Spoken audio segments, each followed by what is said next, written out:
video games. Welcome to Filthy Casuals, a podcast about video games hosted by three very kind and extremely knowledgeable boys. Thank you for joining us. My name is Tommy Daslow, and with me as always... Hello, filthy animals. It's Benjamin Vanel here, joining us on the table with a sweet bout of Hayfever. Hey, fever, it's me, Adam.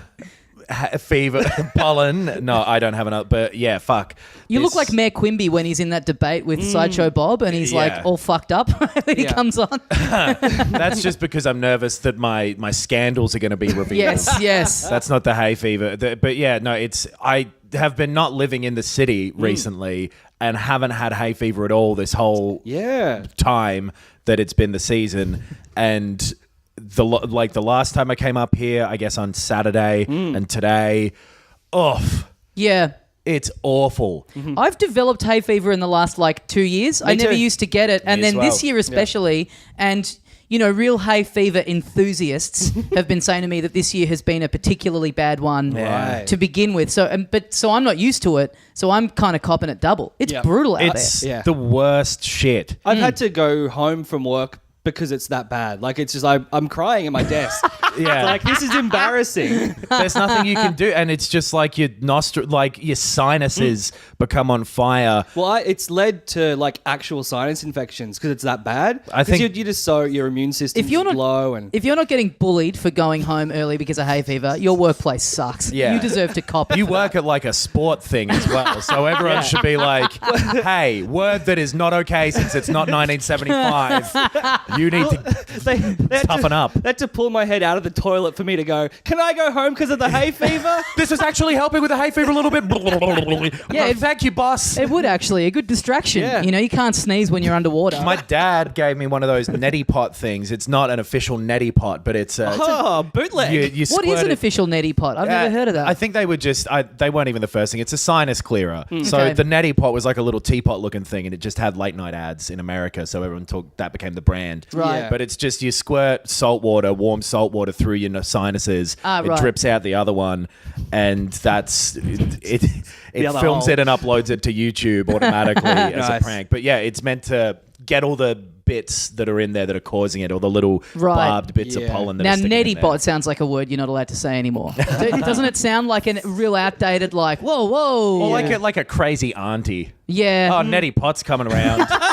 Yeah. Or a character in Snugglepot and Cuddlepie. What the fuck is that? You don't know what Snugglepot and Cuddlepie is? No. You sound like a real nincompoop. Snugglepot and Cuddlepie sound like something that a really, really naive person would type into a Pornhub search. It must be something. It must be something filthy that's going to get me off. Cuddlepie is something. Yeah. The word pie is ruined. Yep. I think it's worse than moist and all those ones people say they have. I agree. I don't find moist that bad. Having been at PAX recently as well, I realized that I am a little creeped out by the word cosplay, but it's not because it's because of the play in it, and it's because anytime I hear play as a suffix to a word, I think of ass play immediately. Right. I'm like, you're just saying it. Right. And I don't know. I get you. The word horseplay is totally ruined for you. Dude, that one's the best one, actually.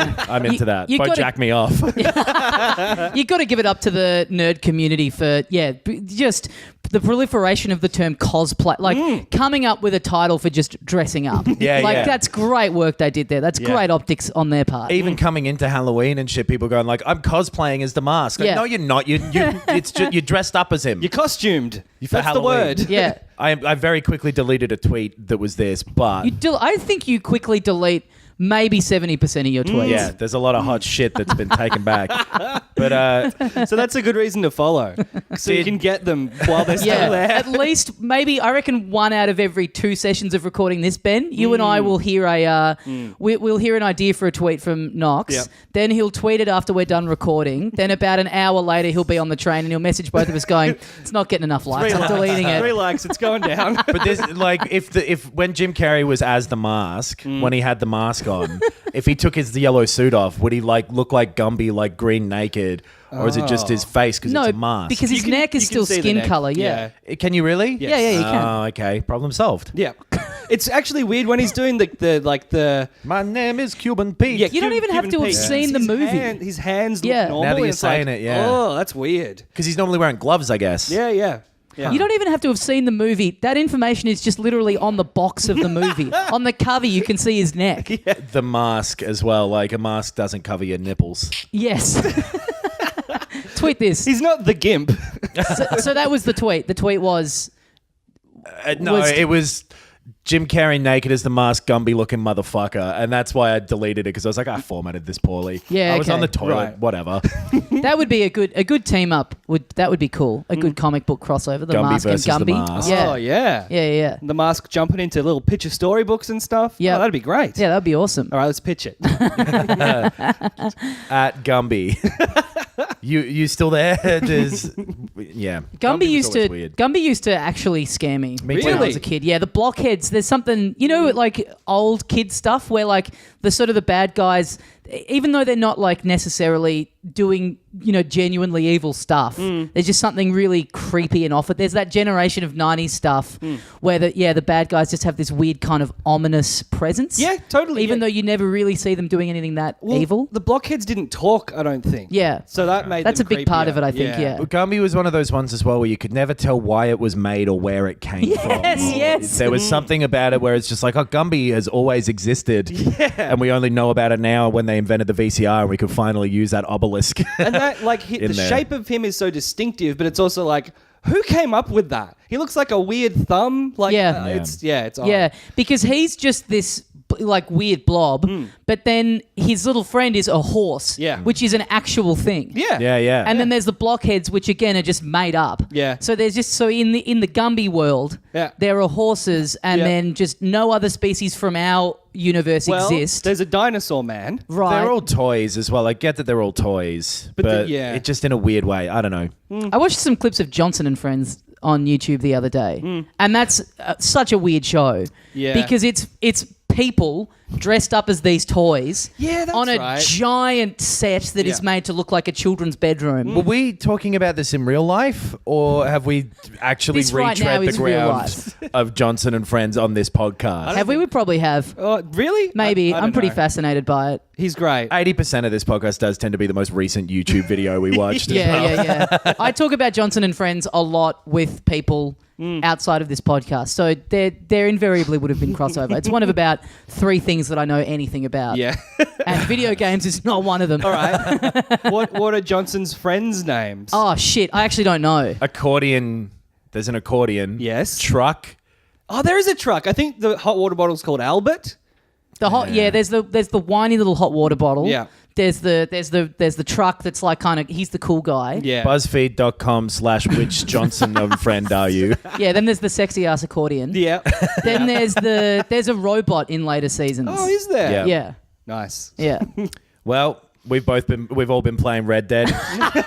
Yeah. Everyone's been a cowboy. Yeah. Let's talk a bit of news first. Yeah. So there was an announcement of a new Diablo game. Yeah. Sort of. Like, okay, so Blizzard had their big thing, BlizzCon, which BlizzCon. they've done for years. A lot of cosplaying at BlizzCon. There is. Well, and it's like, it's a weird thing because it's only Blizzard stuff. I think they used to have maybe Quake is QuakeCon. There's a thing for everything now. But it is Blizzard. They usually announce something pretty big, but you've got to pay a lot of money to go or to watch it live. Oh, really? You've got to buy like a digital ticket Yeah, right. to watch it on the internet.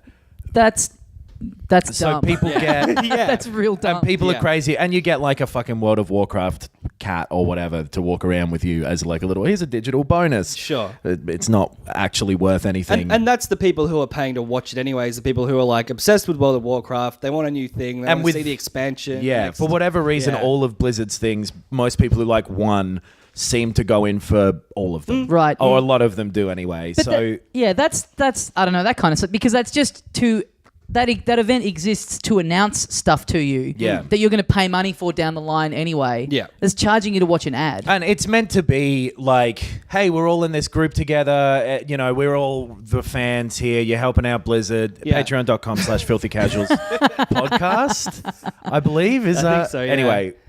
Yeah. Sorry, I'm We have fucking to- dripping from my face with this hay fever. Because none of us know the URL for it off by heart. We're always saying it with that inflection at the end. We should try and change the URL to actually have a question mark at the end, just to properly reflect that. So yeah, they announced stuff, and before this, happened, there was like a big thing where they released the timetable, and so they've got their opening sort of ceremony or whatever, and then immediately afterwards is always a panel where something gets announced. So that panel is like where they said, we're doing Diablo 3, and it's the one where they said, we're doing this Overwatch game, here's that. And it's where they do their big thing. And it was Diablo What's in the Future or something like that was the title of it. So people were like, a new Diablo game, here comes Diablo 4, let's get our hopes way, way up. And then a couple weeks ago, Blizzard were like, hey, sorry, don't get too excited. It's not going to be a Diablo 4, just calm down. Yeah. We'll have fun there. Everyone be chill. Sounds like these guys have taken a few pages out of the playbook of another video games company that I'm very familiar with. A little bit of Bethesda, like, hey, we're putting a piece of shit out here.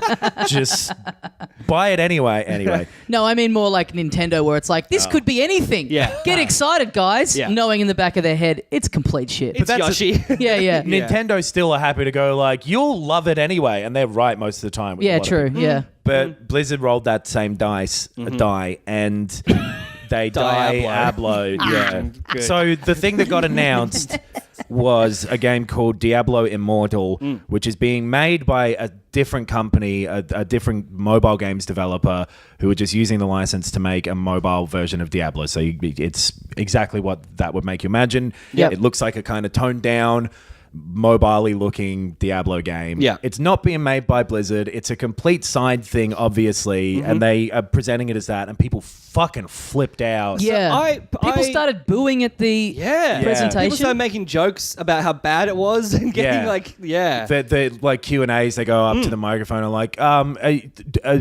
what the fuck? And people are like, yeah, what the fuck? Woo, we're a mob now. Yeah. To be fair, though, like, yeah, if you've paid to watch that presentation and then that's what happens, like, so, you know, there'll be a Nintendo Direct that has stuff in it that I think is, you know, a bit shitty or whatever.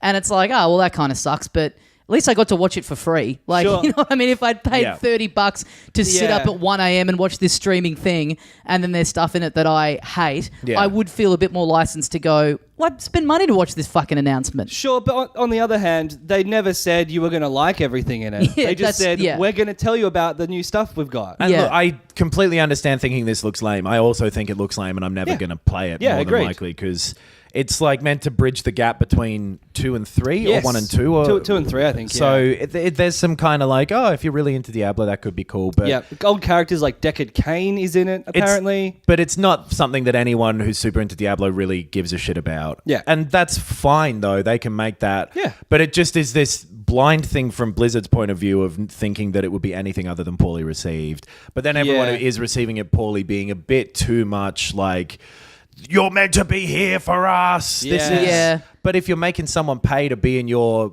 club to watch this thing, then I get where that feeling of entitlement comes from. I think it's just the thing with me that I don't have any empathy for the people who are upset because it's like, even if it was the best thing was just a game getting announced. Yeah. Like, what are the stakes there? Yeah. Like, you're just a consumer finding out about a product. And you still are an idiot who paid money to watch a press conference. Yeah, at the end of the day. You not necessarily an idiot for doing that. I could see feeling like you're an idiot. No, I think you're being completely serious. No, you're right. I'm backflipping on my own take. I am being completely serious. I think you're an idiot if you do it and get upset.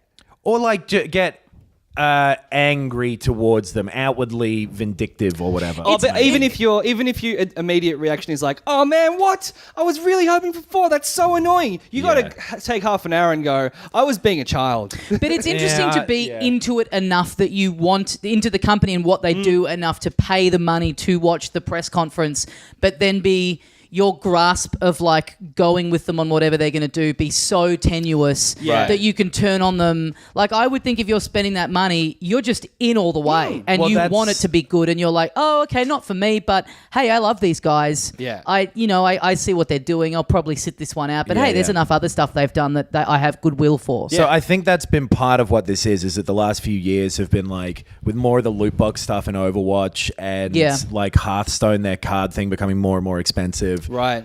That people were reaching that tipping point of like, okay, here's your last shot. I'm going to go one way or the other based on this. And they went obviously the other. So I like But you're saying that they did it, they announced it in the place where they usually do a big announcement. So that is extremely naive on their part. Yes. I think the only thing that really led to this is just, the time. If they just did it in some other way, it would, it would have escaped people's kind of, grasping that. People, but putting it in that slot where, of course, people are going to get hyped up because it's always been a big announcement. The way to do it, I think, is like the same way that we've seen a lot in the last year of when Microsoft went, hey, here's this fucking PopCap Gears game. Yeah. We're making this because of money. The same reason they're making the Diablo Immortal thing. Absolutely. Yeah. And then afterwards you go, and hey, Gears 5 is coming later. Yeah. And Bethesda going like, Fallout 76, I know none of you give a shit, but one day we will make another Elder Scrolls game. And also here's that an other image. Starts thing. Yeah. Just a little bit of something. And they've said afterwards, like, we are working on other shit. This isn't all we're doing at the expense of everything else in our company, because this literally isn't our company making this. Yeah. We're working with them on it, but 12 hours later is too late these days, unfortunately. Exactly.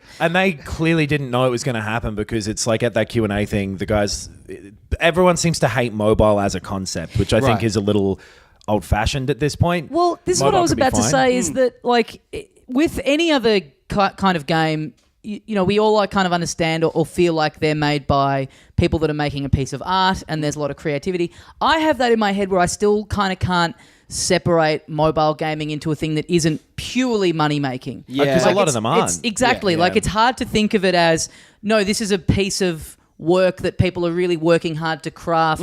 Like even, Super Mario Run I enjoyed, but that was just like, oh, this is just Nintendo trying to make easy money by chucking a Mario game on mobile. And I thought it was good, but I didn't think it was like, had all the love and the care of a game that is on a console does. Yeah. Right. And with this game, people are saying like, it looks exactly like just a reskin of this game they already have that is full of all this microtransaction shit. Right. Yeah. I get not being happy with this, but also if the worst thing happens to you, or from a video game company, but the worst thing that a video game company can do to you never warrants like genuine anger, actually trying to blow them apart. Yeah, not literally with bombs. I hope no one's doing that. I mean, better not be. That's the awful thing though, is like, video games companies get death threats over stuff like this, which is ridiculous. And that just seeing everyone flip out and get into this mob thing, and it's like the most disliked video ever. Yeah. And then they're like, Blizzard's trying to delete them and shit. It's whoever works their PR shit is having the worst day that they've had in years at their job.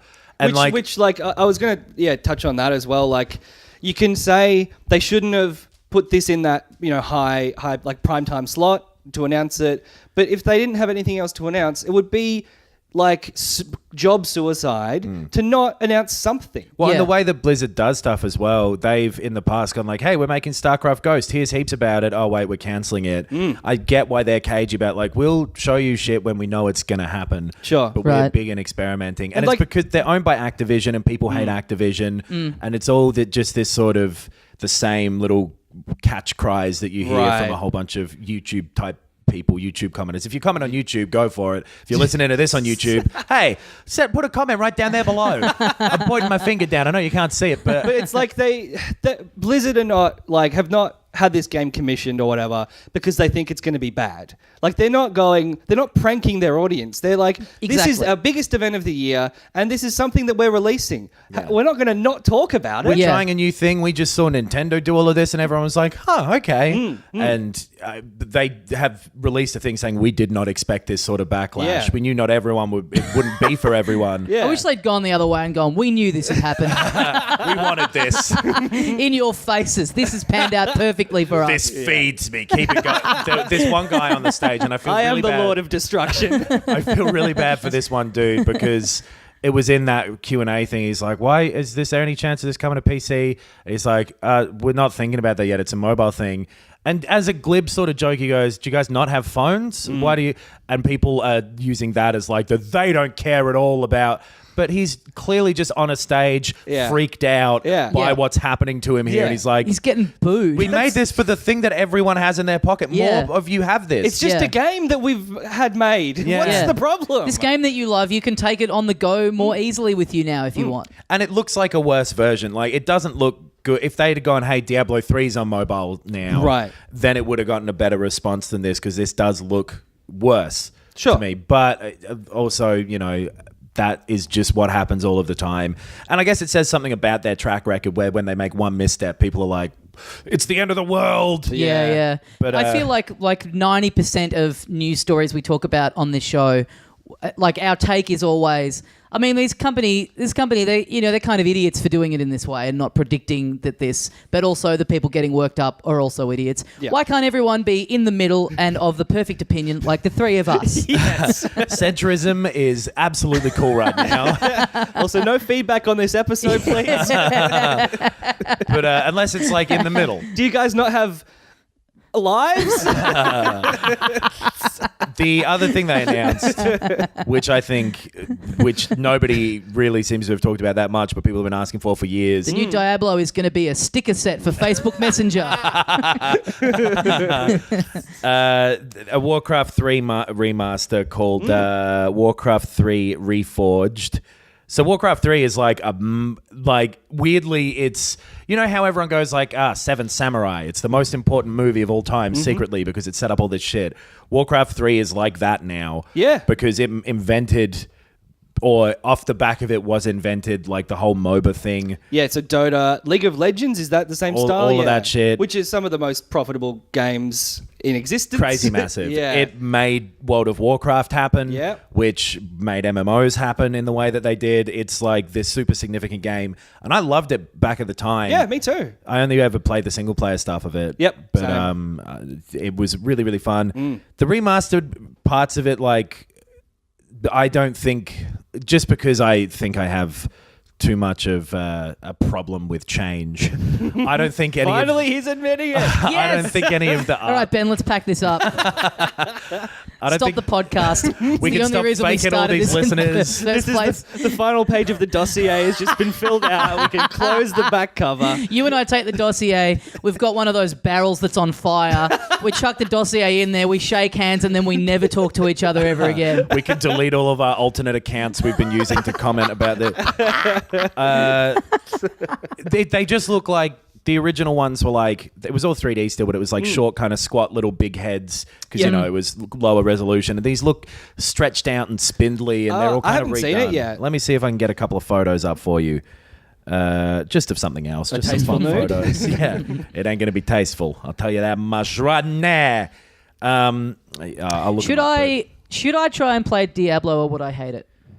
Or I don't think it's your kind of game. Yeah. Yeah. It's very... It's driven by... crazily, and like the thing that makes it fit into a mobile thing is it's driven by the loop of getting new rare shit. Yes. So playing it a bunch of times. Essentially, like the gameplay is click. So it's click to move, click to attack. Like that's... You spend a lot of time just going click, click, click, click, click, click, click. Yeah. Works on a phone.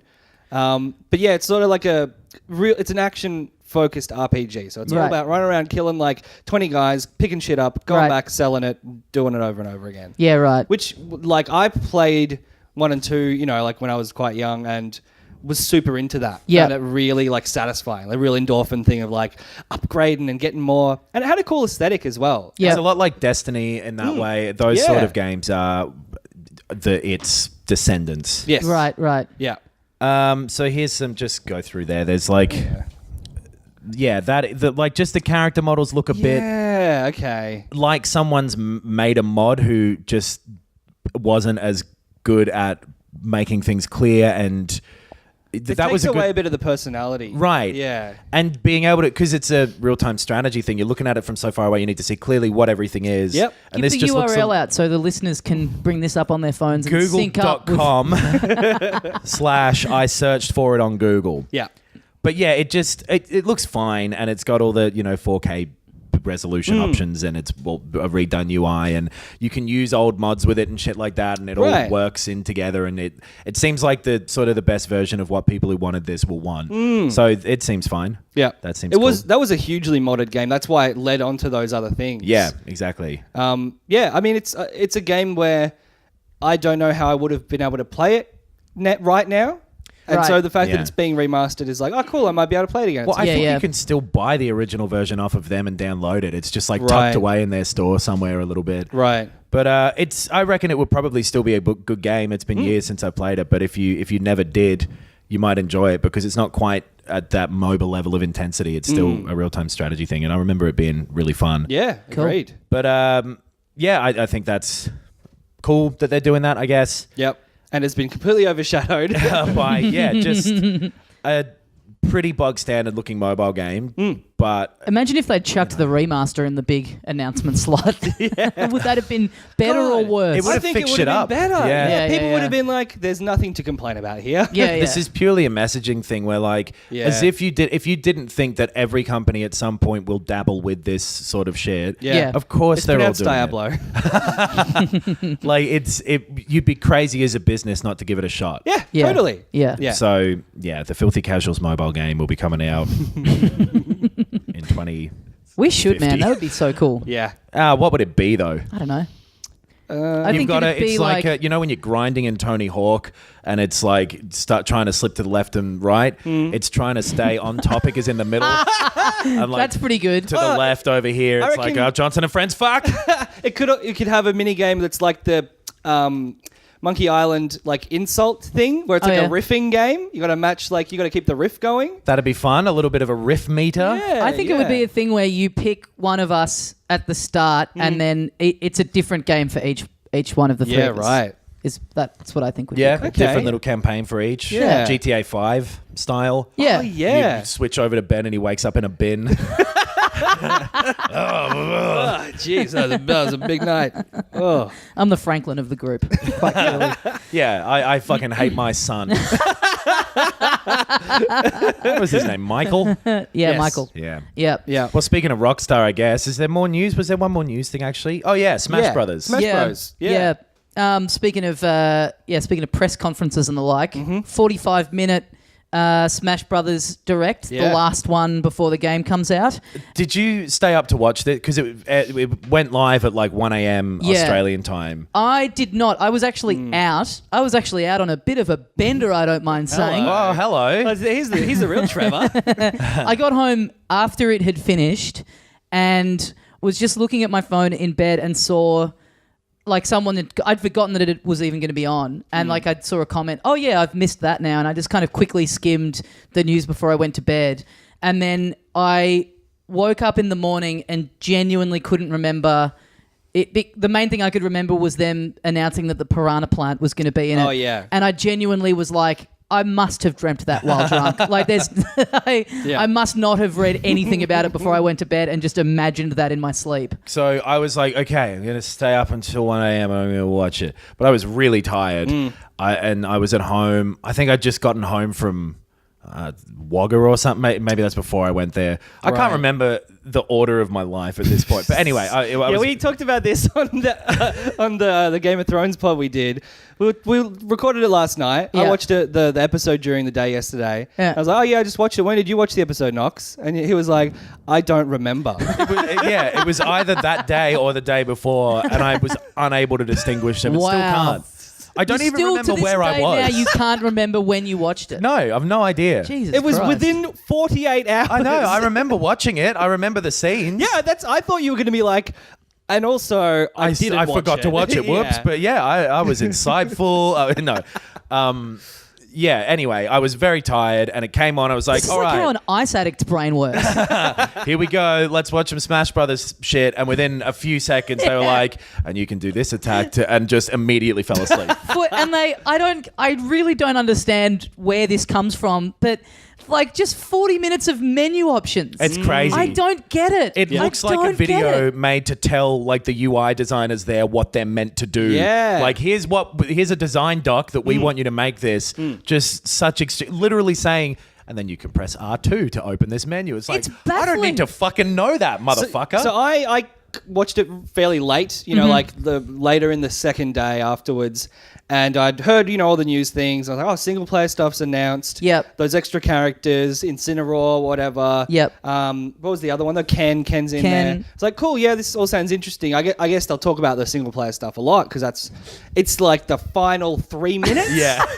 And it says nothing about it. Gives no description about really what you're doing there. It's just like, hey, so here's everything that Ken's ever thought of. Yes. Everything this man has ever dreamt or wanted. Faster than Ryu. Because Ken ate a burger 3 days ago, his kicks are a little bit slower than it's insane. I don't get it. I don't get where the idea to do it that way comes from. I don't get who it's for, but I'm also weirdly into it. That's you've described Smash Brothers itself as well, though. Sure. Yeah. But it's but just going it like him focusing on like, oh yeah, there's different language options, and it's like, of course there are different language. There's different language options in every game. Yes. Like who is watching that going, oh hell yes? It's like it's only in Romanian this time. Yeah. And the whole direct going for 45 minutes, and the bulk of it being that. It's like, look, our time on this planet is finite, guys. Like it's bewildering to me, but I also just absolutely fucking love it. It seems to be because it's this quirky guy, Sakurai, who is like the head of it and seems to have complete say over everything is the look of it. Yeah. So it just seems like this dude's a bit, eccentric. A bit technically minded. The game and everything comes out that way. I don't think we talked about it on here because maybe it was when we were all overseas, but I know they're big fans of this over on our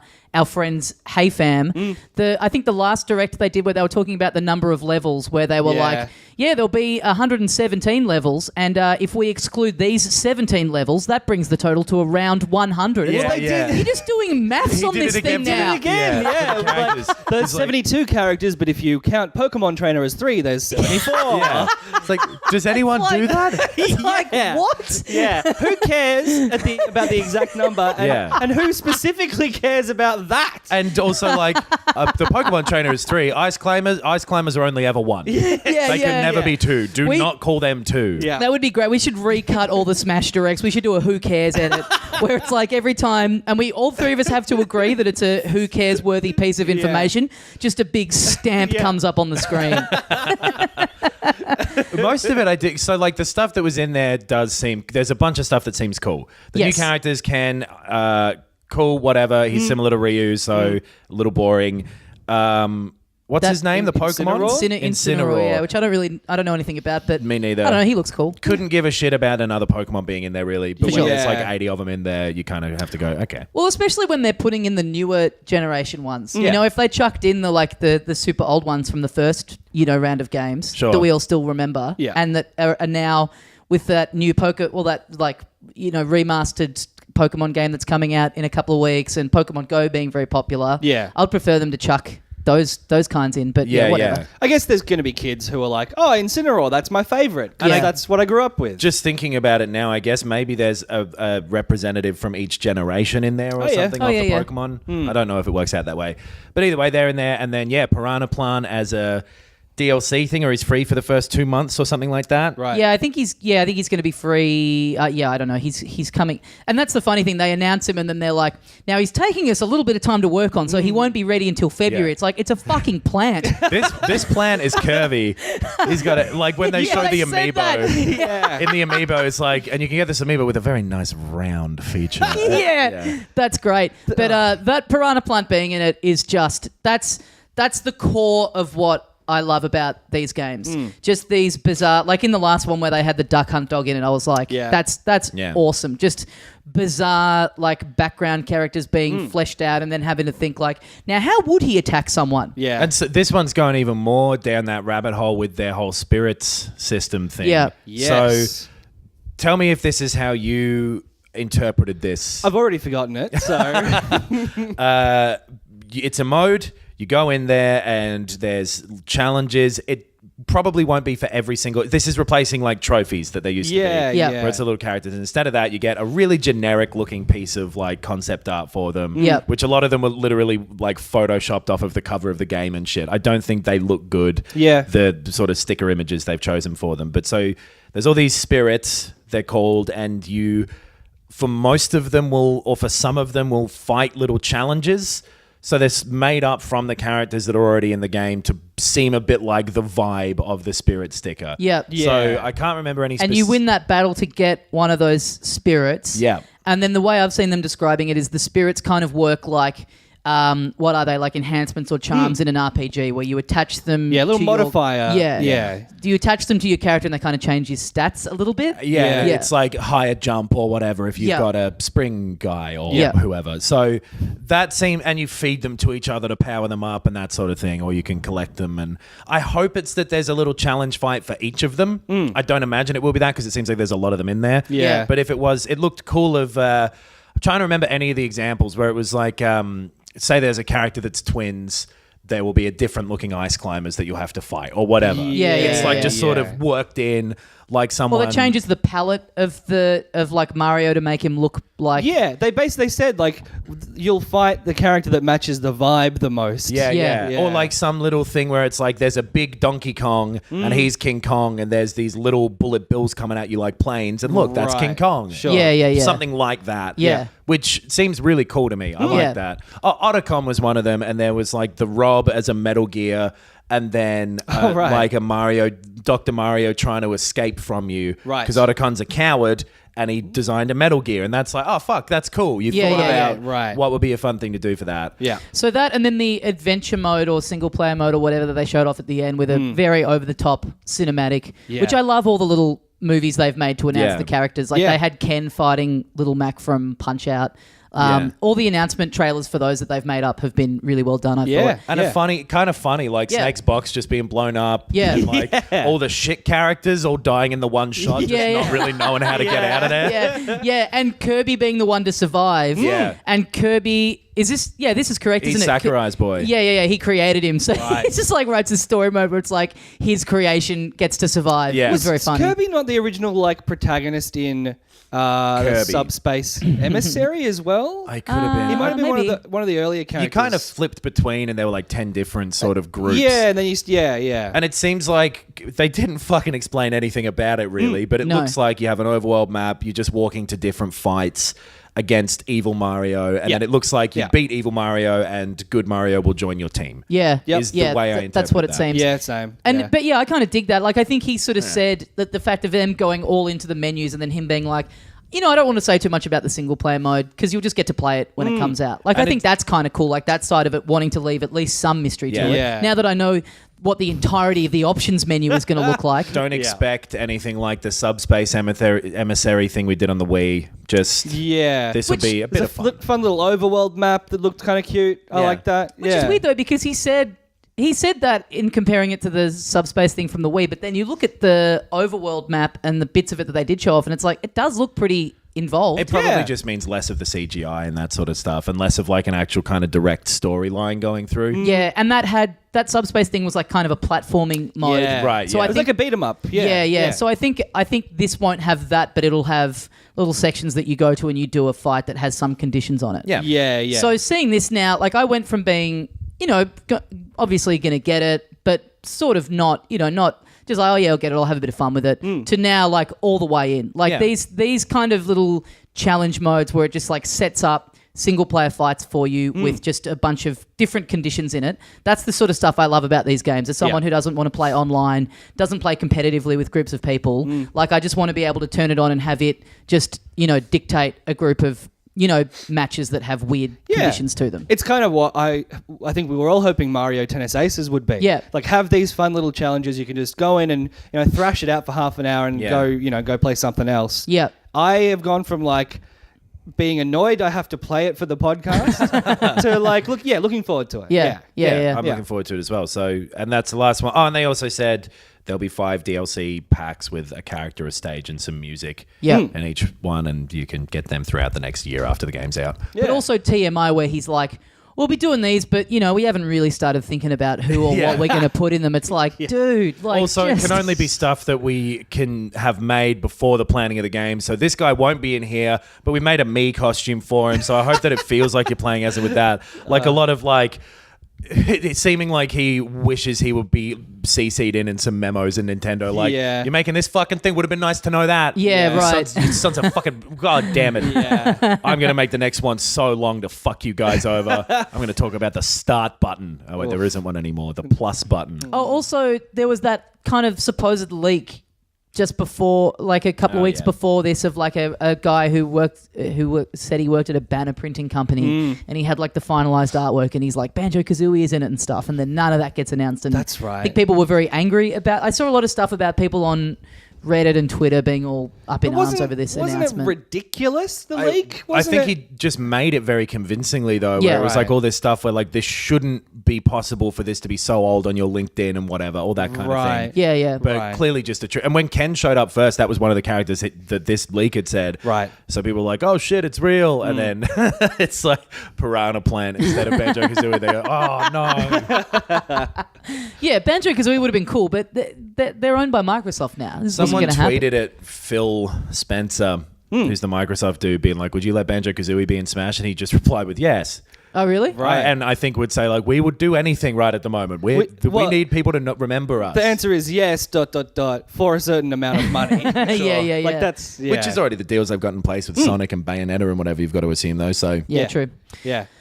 So let's move on to... Oh, yeah, we got given some stuff by a listener of the show. Yeah. Ben from Madman. Yeah. Now, on the show, we have a madman called Ben. That's me done. You guys take it from here. Shit. Nah, man, my brain just melted. That was so cool. So I've known Ben in like a work way for like 10 years, which is crazy. It's like one of the longest times I've known anyone, apart from my parents and my sister. You've known them for longer than 10 years? Yes. Okay. Yeah, approximately. Yeah. It's on the borderline. But yeah, I used to write reviews of like movies and shit, and Ben would send them to me, like send me Blu-rays and stuff. And yeah, he emailed me a couple of weeks ago like, hey, I listened to your podcast. Isn't that weird?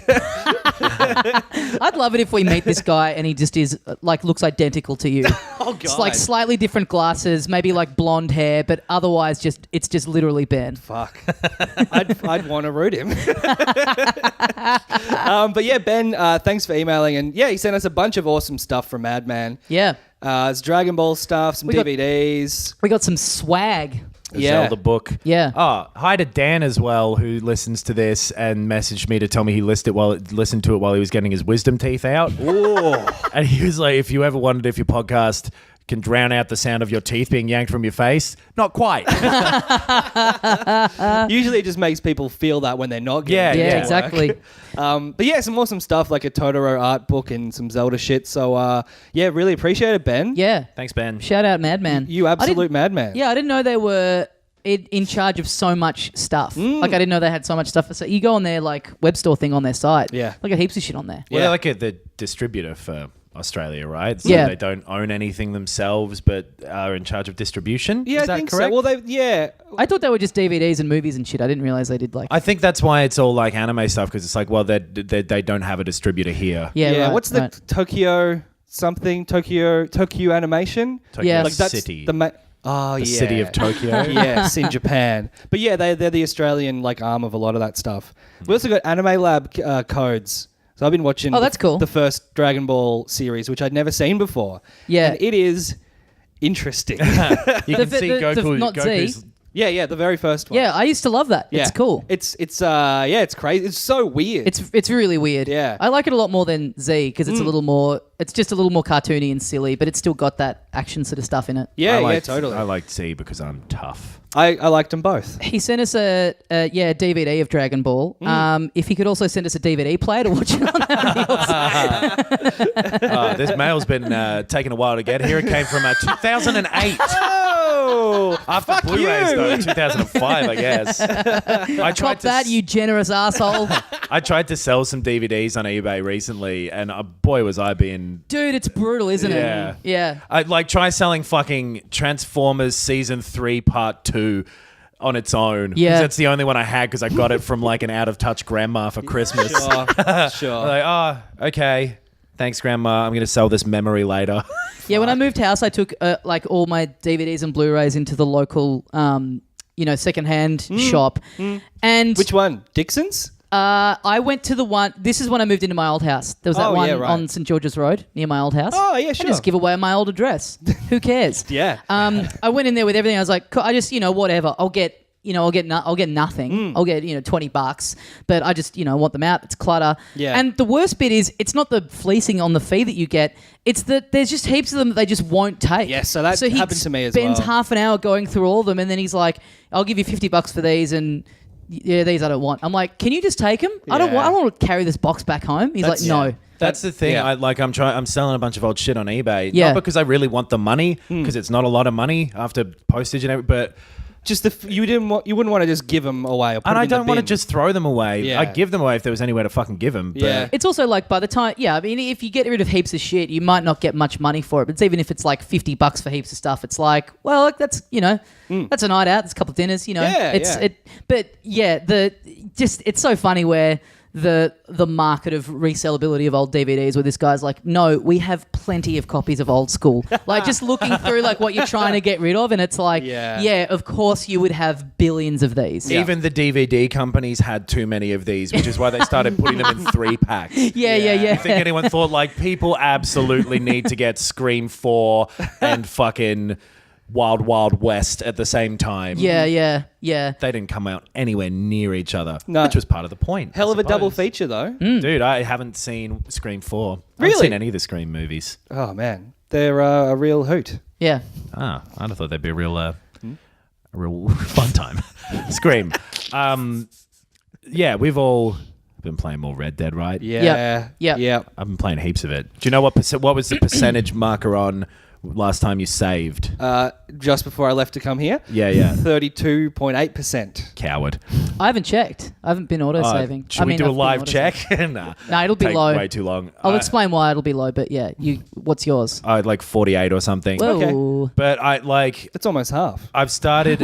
it's the same as a lot of Rockstar games. I think the main missions are weighted a lot more in terms of how much percentage they count for than like if you're hunting heaps or whatever. Sure. Yeah. So story, I'm 25%. And and I've done a whole lot of other stuff that's only added, another 13%. I'm fucking so bad at hunting. Oof. I've done so many times where I've written out like, okay, I'm going to come back with a deer, scared the deer off, can't find more deer, just fuck it completely. And then they have to come back to camp feeling like, sorry, everyone. I couldn't do it. I'm a coward. Like, I was trying to hunt for birds because you need feathers to make a better arrow to get clean kills on some of the other animals. Right. Just looking around for like hearing a bird call and not being sure like, is the game doing bird calls from where birds are or just having them as ambient noise? Right. And I think a lot of them are ambient noise because I'll walk over and shoot my gun in the air to try and scare them off, and then some ducks will fucking fly off from over there. Right. Then you go into Deadeye and you shoot them out of the sky. Oh. But watching someone walk out into the forest, shoot their gun in the air, and go, "Oh, there they are!" It's such a like amateur way to hunt. It really is. Yeah. The fucking how much that game feels like a realistic thing, though. That my impression of that isn't I'm fucking with the mechanics of the game. That it puts in mind somebody walking out to the forest and shooting ducks like an idiot. That little dog comes up and starts laughing at you. Now that's a mod I'd like to see. Get him in. If we can get him in Smash, why can't we get him in Red Dead 2? It's still great though. The story and the characters are getting more and more interesting as it goes on. Yep. There's one weird bug with it. There's a bunch of bugs in it. It's like, as there are with any open world thing. But a lot of people have been having this. And if you have this, you may not know that you have it. Like an STI. Yeah, get checked. Yeah. So at your camp, there's all the people hanging around, and it is meant to be everyone. There's meant to be people at the camp? There's a camp? Basically, snow. pretty much every character is meant to be at your camp. So a lot of people have been seeing John and Abigail not be there. Right. A lot of people have been seeing Sadie not be there. I've been having Molly not there. Oh, yeah. The Dutch's Irish girlfriend who, like, every time I have talked to her, it's been like, okay, I don't mind that you're not here. Sure. But, yeah, it's a pretty annoying thing that, like, there's a lot of really cool shit and nice interactions at the camps from those characters in particular. So, like, that it kind of sucks and is confusing how that got through. If you haven't started playing it yet or haven't gone up to the mission where Uncle takes you and a bunch of the women from camp into town, that's the thing that triggers it. So what Rockstar has said at this point is like, okay, if you've got to save from before that, go before that mission, do it several times until when you get back to camp, everyone's there, and make sure of that, and then it'll probably be fine. Right. but I guess it'll be patched out at some point. But yeah, just that can happen, and you're missing out on not anything massive, but just like some side stuff that is nice. Right. But other than that, it's been real cool. So after we did the last episode where I had been liking it, but I had a few days where I just wasn't really feeling compelled to play it again. Like it still hadn't kind of hooked me in a way where I was like, oh, fuck yeah. Like I was liking where it was heading, but I just still wasn't, all the way in. It wasn't like I was kind of a bit pressed for time during the week too. So like when I had time, it wasn't like, oh, I definitely want to go back in on this. It was always like I could find other things to do instead. Yeah. And then because quite regularly on the show, in the week after we do it, I will get harassed for having the wrong opinion about things. So I sat down yesterday and I was like, I'm just going to play this until I like it. Otherwise I'll never fucking hear the end of it. And so I spent pretty much all of yesterday playing it. Where for big chunks of it I was like, okay, I think I'm just out. I think I just don't like this. But by the end of it, but also even when I was thinking that, I still sunk hours into it, which I rarely do on stuff that I really enjoy. Like even if I'm loving something, generally an hour or so is enough where I go, yeah, I've got to go do other stuff now. I spent, basically the whole day playing it. And my big issue for a bit was I had bounties on me that were like $300. Okay. But I'd gotten it from just... I hate using the dishwasher because it's always spilling over with plates. I shove every plate I've ever seen in there to the point where it's crammed. I had that issue early on when I was playing it as well. Yeah. So, but the issue with it was one bounty that I had gotten from just finishing a mission. Right. Like it wasn't even me going around and being a psycho. And the next mission that I had to do was I had to go into the town where I had the bounty on me. So I was just like, well, I can't do this. Yeah. Like I just can't get on with the game because I don't have the money to clear this bounty. I can't get to the next mission. Yeah. So you do make the most money from the missions. Exactly. Yeah. So I felt stranded where I was just like, well, I don't know what I meant to do. So I was kind of going around for a bit and robbing people and stealing stagecoaches to like build money up that way, which took a while, but I was slowly getting better at doing that and enjoying that a lot. Like just kind of making sure that you're right out in the open where there's like going to be no witnesses around, and if people come along, you just kind of deal with it. Mask up. Whole body green. Yeah. Hiding the bodies in bushes and stuff like that, and then getting the stage. And if you see a good stagecoach going like, oh, hell yeah, I'm going to get a lot of money for this. And then eventually getting enough money and clearing the bounty, but I thought I'd done it in the right area, but it just didn't get rid of the... Right. So what I ended up doing was the bit where you're meant to meet the people for the mission. It's where you go and free the Irish dude, Sean. Oh, yeah. Right. Yep. So where they're waiting for you is kind of on the edge of a cliff face that's through town. So instead of going through the town where I still couldn't get through because I had the bounty, I went on the cliff on the other side and just kind of walked across the water. Oh, yeah. And climbed up and was able to do it from there. Well, because I think you were in... I don't think this is a spoiler. At the start of the game, you're in the snow because you're running away from Blackwater. Yeah. Is that the town you're going through? That's the town, yeah. Oh, well, you can't get rid of it. That's like the real hot bit where in the story they're like, we can't go back to Blackwater for ages. So then by the time I got up to them, they were like, oh, yeah, it's crawling. We can't get through. Yeah. But it just came up for me as like, oh, bounty 300. I'm like, oh, okay, I've got to save up to clear this bounty. Yeah, right. Like it didn't make it super, because it just comes up as a big red area on the map. And I didn't feel like it, and maybe it had, and I'd missed it. But I didn't feel like at any point it had gone, because when I was clicking on the little mission icon on the map to get a waypoint, it was directing me to go through the town. Right. Like it wasn't saying, oh, by the way, you're not going to be able to do this, so look for another way to go in and meet them. It just go around says the other side. Yeah, it just says it in the cutscenes. The characters themselves go like, we can't fucking go back Blackwater for ages. Yeah, well, they say that when the mission starts, and then I was like, oh, okay, that was part of it. I was just never meant to be able to. Yeah, right. But that being said, I really enjoyed my time just kind of like fucking around and robbing people and kind of feeling like, oh, I've kind of, where to start with, I found it difficult to do, but now I'm like, oh, I've got the hang of it. Like I can do this. And so now that I get that and I'm kind of clear of that and doing a couple of missions off the back of that, I think that very difficult afternoon with going like, this bounty system absolutely fucking sucks and is not fun. Yeah. now that I'm kind of through that, I'm like, okay, I reckon I'm in now. Like I like it a lot more for having had that pretty difficult day with it. Right. Yeah. And it definitely is a sort of thing where if you can set yourself a goal and achieve it and your own goals, that is the most interesting part of that, or some of the most interesting stuff in that game. So after we recorded last week, I went home and played more of the game. And you messaged me when I wasn't even on the train I needed to get yet, being like, I'm in my pajamas playing Red Dead. That's right. The little pajamas that have little horsies on them. My cowboy pajamas. Little Woody from Toy Story.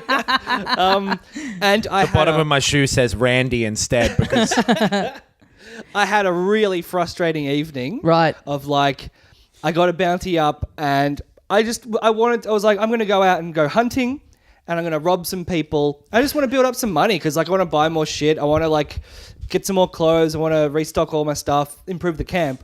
And like, I just got a bounty up and then I was like, I'll stay on this bridge and then I'll get people as they come through. And then like 7 fucking lawmen were on my back and I'm running away and I'm like, I didn't want a bounty of $290. Yeah. And then like I'm jumping over a rock and my horse dies and I'm just like, you have to be sort of patient about it, I think. Yes. It is, I find that a lot.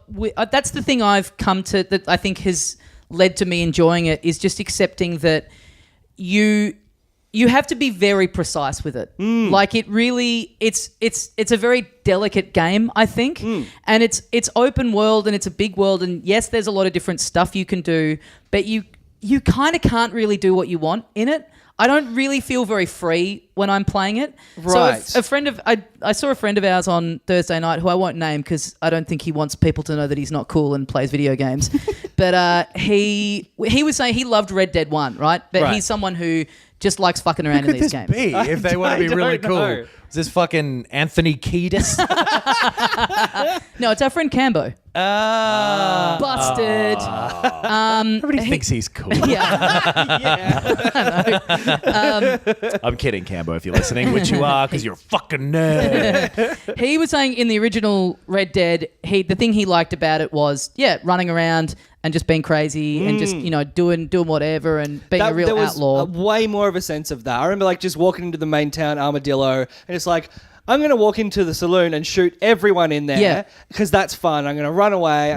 Like that. It was more GTA style. Yeah, and you sort of can't in this. And I think that's the thing that I found off-putting about it was because in the lead up to it, a lot of the stuff we were hearing promotion-wise was like, hey, this is a game where you can do anything. Sure. And yes, it's free. Like you can hunt and you can decide what order you do things in and you can track things down and you can make discoveries.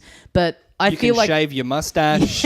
Yeah. The freest feeling of all. But the bounty system just kind of, to me, leads it to feeling like you kind of are on rails. There's a lot more consequence for the whatever action you want to do. Yes. Like, especially with any crime thing, like... I shot this guy in the middle of nowhere just in his house because I was like, I'm being a lunatic. Yeah. But then what happens with that is like, that guy's dead now. Yeah. If there was anything that involved his house, it ain't going to happen because that man is dead.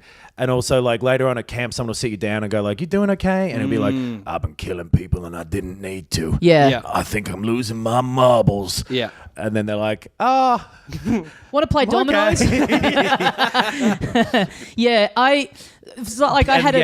the lawmen and stuff get on you in a way that GTA and stuff doesn't. Like you're gonna be. You cannot outrun them. No. Or like you can outrun them once, but then they're gonna know who you are. Yeah. So when you go back near them, they're like, you idiot. Yeah. Why'd you come back here? We're going to get you. Yeah. Well, there was a satisfying sense in GTA where you've got streets and you can swerve around them and you can lose people, whereas in this, you're, for the most part, a lot of it, very out in the open on a track. And if being chased down and gunned down, I'm like, I can't go anywhere. Yeah. I physically just, there's no way of me avoiding this. And if you die, it's not like clean slate, okay, we forgive you your crimes because we shot you for them. It's like, no, we remember still. Yeah, we're kind of like, it feels more like a simulation in that sense. And in that instance, it's like, okay, we've given you a gamey out, here, but come on, man, you just shot 17 people. We're not forgetting. It's still going. But I had a bounty come on me where I was it was walking through town and a guy, there was like a fight in the saloon that kind of broke out into the street and this guy just started punching me.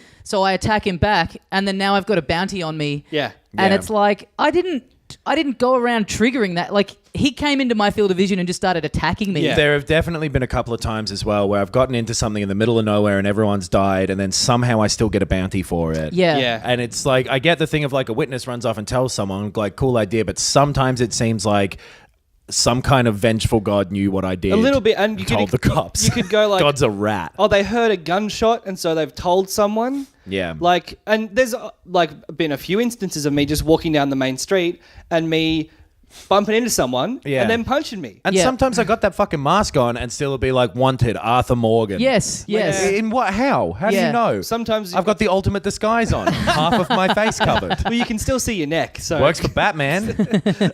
But I think that's realistic in like, in the Old West, you could walk down the street and get punched in the back of the head and killed. Or someone could start a fight with you for fun and you'd still get thrown in jail because you were fighting. Yeah. And that's the thing. I think it's just like the getting thrown in jail the paying off the bounty is the easiest way to get rid of it, but it's also maybe the most annoying way. Yeah. So it interrupts like what you wanted to do previously. It does feel less playful than that, but I'd still say you get to do what you want to do, but it's just like if you want to fuck up a city. Yeah, but that feeling, like I said, of it feeling very delicate and precise, and you hit on it, Ben, when you said the horse hitting a rock. Like, I had that a lot early on where I'm like, riding free, going really fast, and then it's just like a thing that you couldn't even see was there, and you just go absolutely flying and you're dead within seconds. Like, you don't...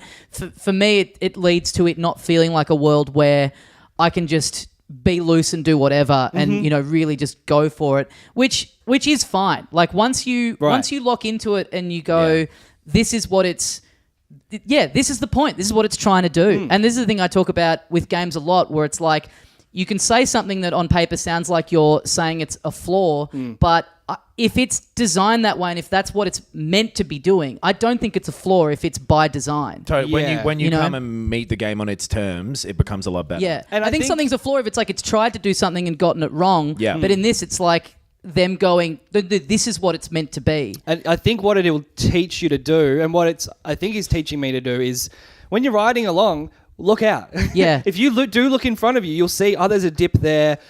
Maybe there's a rock that you can't jump over. Slow down, swerve around. It's not going to like fuck up your momentum. And you're like, you are making your horse fucking go for it. Like, if you were making a horse go that much, at some point the horse is going to be like, I'm sleepy. But I'm fine with it in the getting from point to point. That side of it is fine. Yeah. But anytime, there's been a couple of times where I've been doing a mission where you've got to like chase someone down or follow someone or whatever it is. Yeah. And you lose sight of them for a second, so you're just kind of trying to vaguely work out in their direction, and you end up in a little bit where the trees get dense, or there's a slight dip, or there's a rock, and then you just kind of stop and you come up against it, and then you fail the mission because the person has gotten too far away from you. Yeah. But those sorts of things have always been in open world games, and GTA has had it with the driving, where you just get wedged in a narrow alleyway or whatever it is. I got a wagon stuck in someone's backyard in the city and just couldn't get it out. So my only option was I just killed both of the horses to fail the mission. Oh God! And had to go do it again because the horses can't walk fucking backwards for some reason. Is that a thing that horses can walk backwards, right? I have no idea. If they're in front of a wagon, they'd have to push the wagon backwards. Yeah. I had a thing happen where when I was trying to steal as many stagecoaches as I could, I came across a guy who had murdered a couple on a stagecoach and gone, oh, cool, well, I can just kill this guy. Like this, he's a bad guy. Yeah. And, now there's a stagecoach for me. Great. And then did that, and he was kind of in the middle of nowhere, and then I went, there's no horses attached to the stagecoach. I can't fucking do anything with this thing. Right. So then I kind of walked up the hill a bit and went into a house, and then when I walked back down past that area, the bodies had gone and the stagecoach had gone, and I was like, that's kind of a bummer, little glitchy whatever thing. Yeah. The world does sort of reset itself sometimes, and it's that weird thing where it's so at 95% of believable that when the 5% that isn't happens, you notice it a lot more. Yeah, exactly. Like if that had happened in a different game, you go like, of course that's happened because this is just a dumbass game. Sure. Yeah. But when you're having my health cores and all that shit that are meant to make it feel I did the most believable it can be. There was like a gunfight that I was in, and then afterwards the law turned up and didn't find me. I was like just hiding in a bush. and then they picked up all the dead bodies, put them on their horses, and rode away. Yeah, if you're watching shit, it tends to happen the way you think. That's pretty cool. Yeah, but there's like the little bits where it slips up. I was in I'm in the city now, Saint-Denis, and I've visited there. It's there's a I've summered in there. I bought a nice hat there. Sounds like you got a real case of wanderlust. There's like a mission where it's like, hey, go talk to the police chief to try and get this thing. And so you go to the police station. He's like, come over here and talk to me. I can't talk to you from all the way over there. Then I walked over to him, and all the other cops were like, what are you doing in here? I don't like you being in here. So it turned into this shootout. And then I'm still getting a lot of walking through a town and like 4 or 3 different NPCs voice sample things being triggered all at the same time. I think that's meant to happen because it's just like these people are talking in a town, so of course it's not just one at a time for you. It's all happening in the background. Sure, but I get it in the camp as well, where it's people that are like right next to each other, just talking over the top of each other. It's like, what is this, a bloody podcast?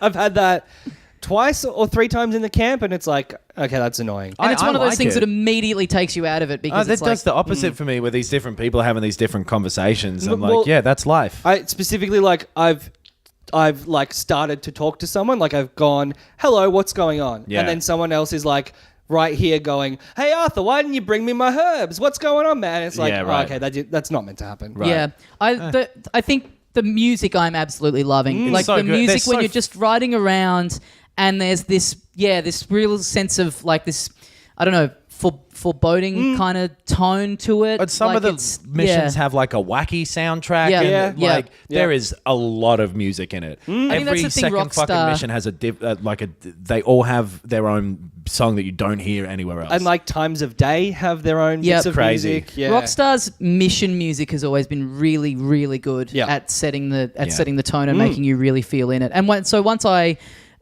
spent my whole afternoon kind of doing that, trying to get up to $300. And then, once I got back into the missions to then have that pace, that accelerated pace again, it felt really good. And so the end of all that is I'm very into it now. But it did take me a whole day of having to sit down and, like I said, weirdly enough, really make myself like it and feel like I was hating it for big stretches of time, but at the same time I wasn't turning it off. I was persevering with it because I'm like, I think if I can just break through and get to this mission, like I'll really enjoy it. And then it just turns out I'm doing the wrong thing, but I'm like, well, I still enjoyed doing that, and I've learnt a lot from it through doing that. So it just goes down so deep that it takes ages to be in it.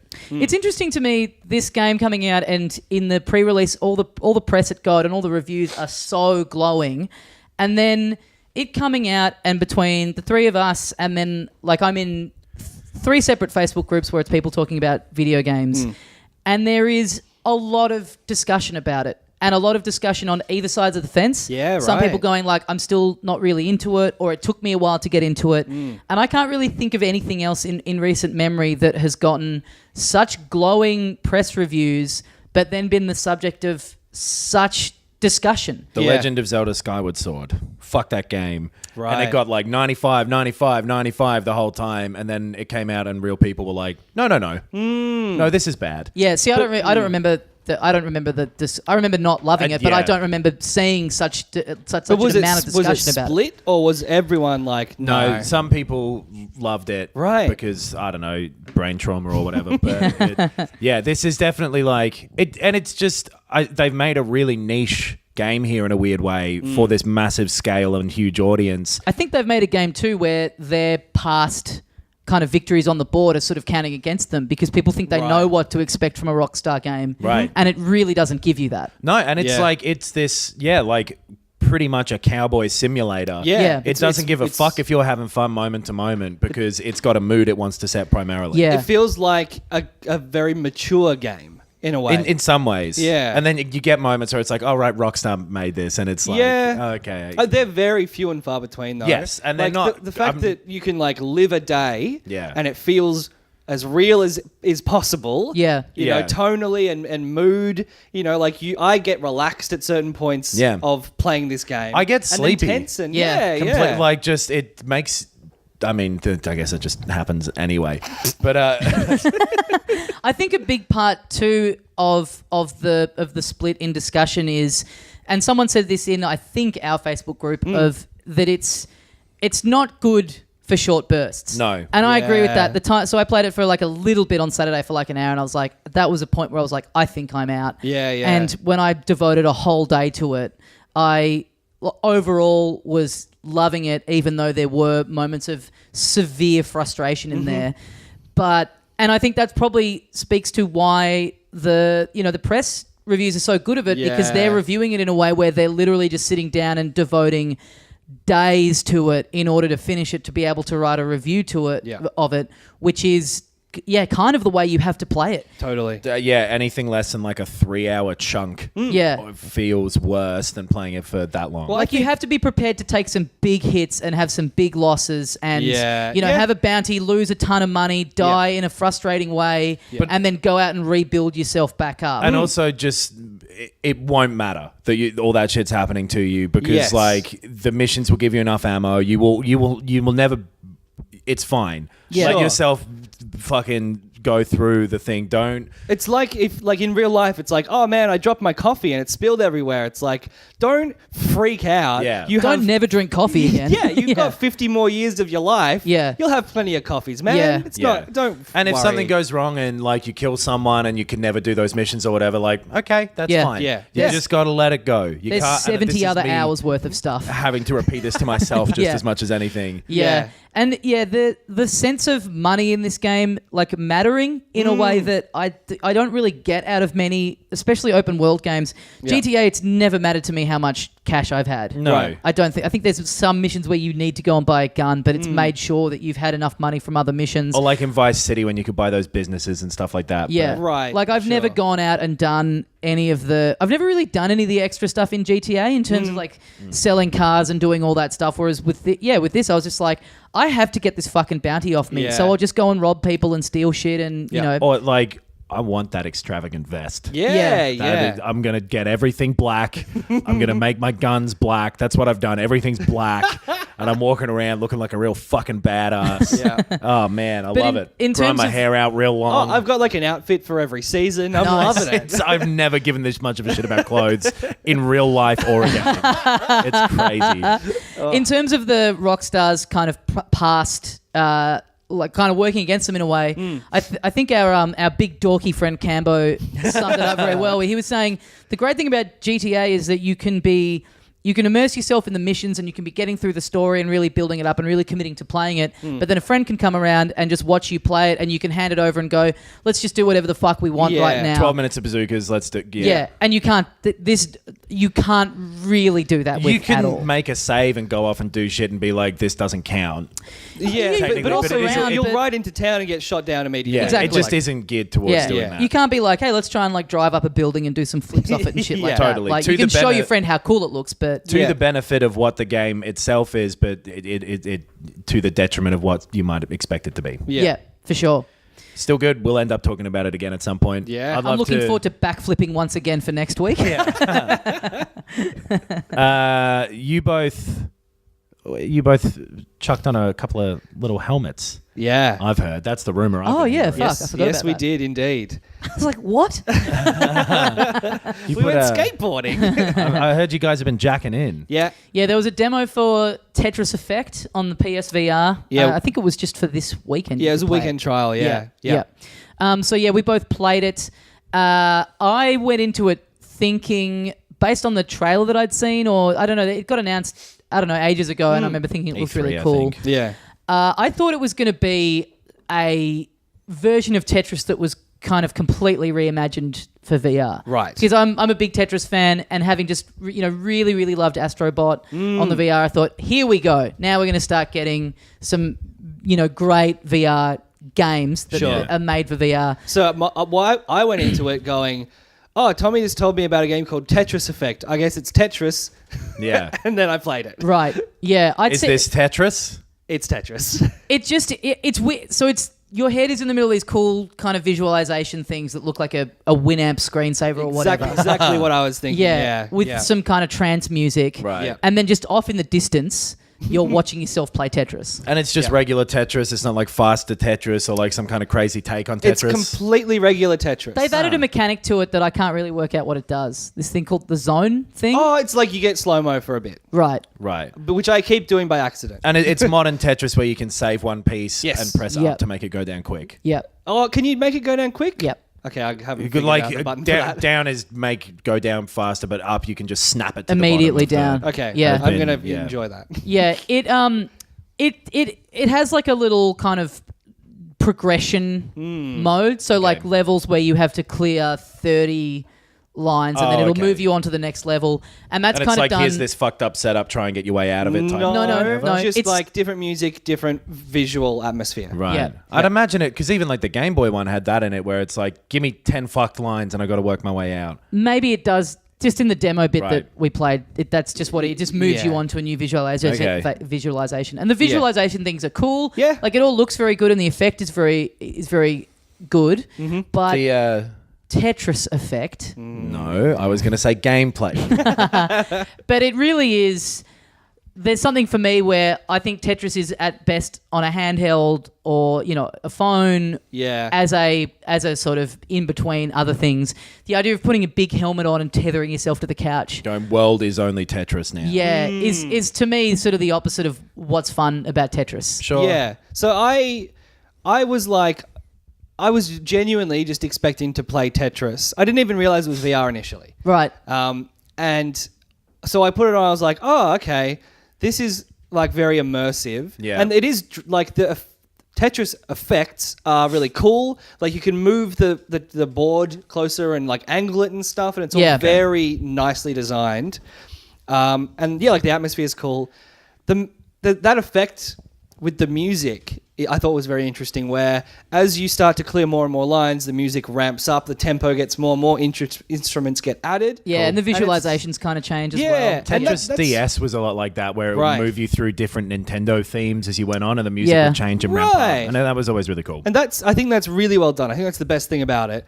I don't like the music, but it was almost too impressive for me to like get annoyed by it. Right. Yeah, it's not music that I would ever listen to outside of the game, but in the context of it, I was like, this rules. And it makes you pick up the pace, and like, you start to get more and more, you like hit combos, and it gets more exciting. And yeah, I like Tetris. I'll play some Tetris. And I don't think it's anything more than a novelty, though. Like that's because that's the thing. That's what I was wanting it to be. Was okay. I'm ready for the actual VR experience. I was hoping, I thought maybe it was going to be something like, your head is in the center of the field and the blocks are falling down around you and kind of having a look around and it have that level of immersion. Whereas, what it is just you're playing Tetris with an interesting stuff going on around you. Yeah. And it, when it comes out, it's like a $50, $55, which is, So it must have more than that in it. There must be other stuff that's not in the demo, I'd imagine. I think it's just a bunch of different modes. Yeah. I think it's gameplay-wise, that's what it is. It's a Tetris board that you're just looking at in the distance and stuff's kind of happening around you. Like I played them. There was a marathon mode where you try and get 150 lines. Dude, same. I could get you 150 lines if you want. I think that's what Tommy did the other night. Hang on. No, I didn't. Something about putting on a fucking helmet to play Tetris feels in itself a bit weird. Yeah. Yeah.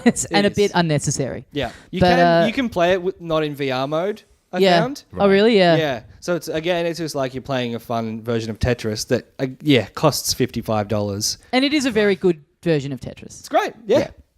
Sick. Yep. But I don't think I'm paying. No way. I'm not paying full price for this. Yeah, no way. Yeah. I think that is us done for another week. Yep. We'll be back next week. We'll have more thoughts on Red Dead, presumably. I think we're going to talk about this game until we all die, basically. Yeah. Hit us up on the socials. filthycasuals.com.au has links to all of our stuff. We've got premium episodes up on Bandcamp. We've got a Patreon that you can support us on. Hell yes. We just chucked up the recording of our PAX panel from last weekend, which is available to everyone on there, every tier. Yep. Whatever you're paying on there, you can get that right now, including also the back catalogue of all our our bonus episodes on there. Yeah. We put up our Mortal Kombat episode the other day. Yep.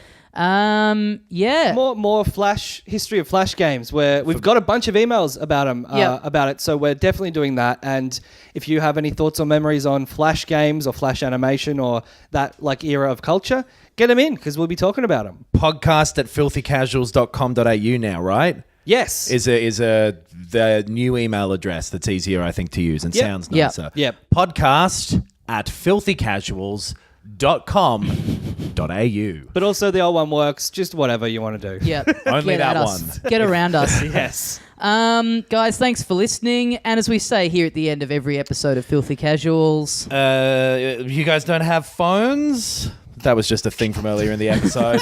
Not even a joke. I was trying to figure out I won't put the YouTube one up this week because you guys don't have phones? But that's all you get.